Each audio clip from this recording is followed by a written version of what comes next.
আজকের ভিডিওটা একটু অন্যরকমভাবে শুরু করলাম। প্রত্যেক দিন তো সংসারে কাজকর্ম দিয়েই শুরু করা হয়, আর আজকে খাওয়া দাওয়া দিয়ে ভিডিওটা শুরু করলাম। যাই হোক বন্ধুরা, তোমাদের সবাইকে জানাই চন্দনা সন্দীপন ব্লগ পরিবারের একটা নতুন ভিডিওতে অনেক অনেক স্বাগত আর অনেক অনেক ভালোবাসা। সকালবেলা ঘুম থেকে উঠে কাজকর্ম সারা হয়ে গেছে। আর তারপরে দেখো রুটি করে নিয়েছি, রুটিগুলো দুধে ভিজিয়ে বাবাকে দিয়ে দিলাম। আর এখন আমাদের জন্য সেদ্ধ ভাত বসিয়ে দেব। এর মধ্যে দেব আলু সেদ্ধ, পেঁপে সেদ্ধ, পটল সেদ্ধ আর একটু কুমড়ো সেদ্ধ। যাই বলো, সকালবেলা সেদ্ধ ভাত খেতে কিন্তু দারুণ লাগে, আর সাথে যদি একটু কাঁচা লঙ্কা সেদ্ধ হয়। তো যাই হোক, এই যে সব কিছু দিয়ে বসিয়ে দিলাম প্রেশার কুকারে।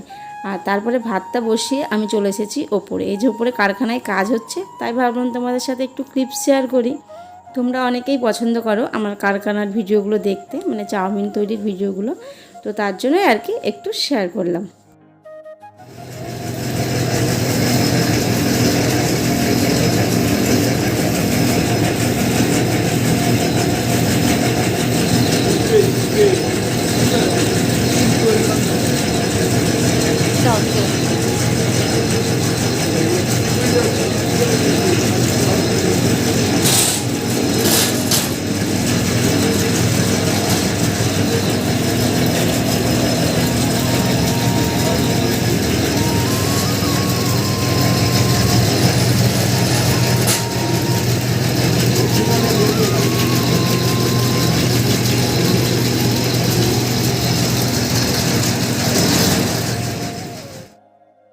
মাঝখানে অনেকক্ষণ সময় পার হয়ে গেছে, এখন বাজে 12:30। আর এই যে রান্নাবান্না সব বসিয়ে দিয়েছি। দুপুরের রান্না মাংস করব, পাঁচমেশালি একটা তরকারি করব, আর করব একটু ডালটা অল্পই করব, কারণ মাংসর তরকারি যেহেতু ডালটা বেশি লাগবে না। তবুও কুট্টুসের বাবার জন্য একটু ডাল করতেই হবে, তো তার জন্য একটু ডাল করব।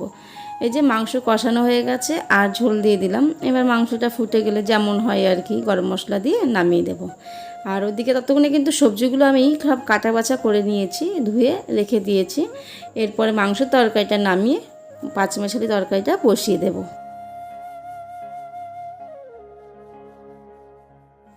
নামিয়ে নিয়েছি মাংসের তরকারি, আর এই যে পাঁচমেশালি তরকারিটা বসিয়ে দিয়েছি।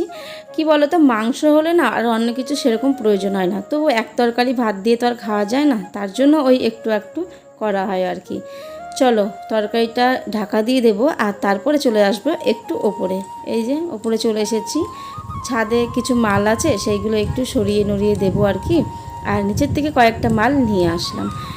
কারখানায় তো কাজ হচ্ছে, তার জন্য মালগুলো নিয়ে নিয়ে আসতে হচ্ছে ওপরে, যে সরিয়ে নড়িয়ে দিচ্ছি একটু।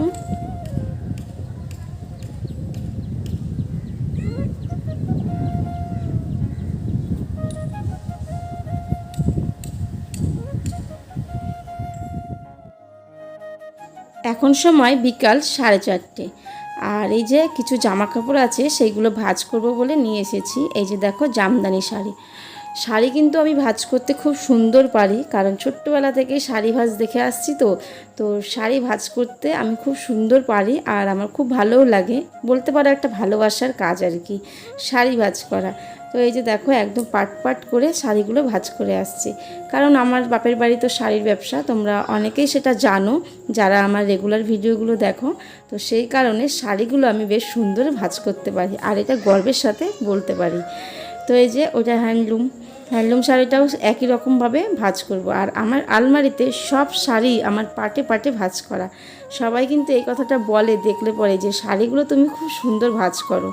এই যে দেখো একদম যেমনকার শাড়ি তেমন করে দেখলে মনে হবে যে আয়রন করা হয়েছে, কিন্তু না, আয়রন ছাড়াই আমি সুন্দর করে শাড়ি ভাঁজ করে রাখতে পারি।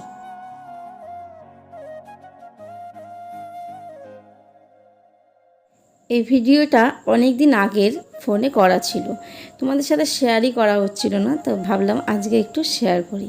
এই যে দেখো কিছু সবজি কেটে নিয়েছি, মানে ফ্রায়েড রাইস বানাতে যা যা লাগে আর কি, ক্যাপসিকাম, গাজর, বিনস সব কিছু।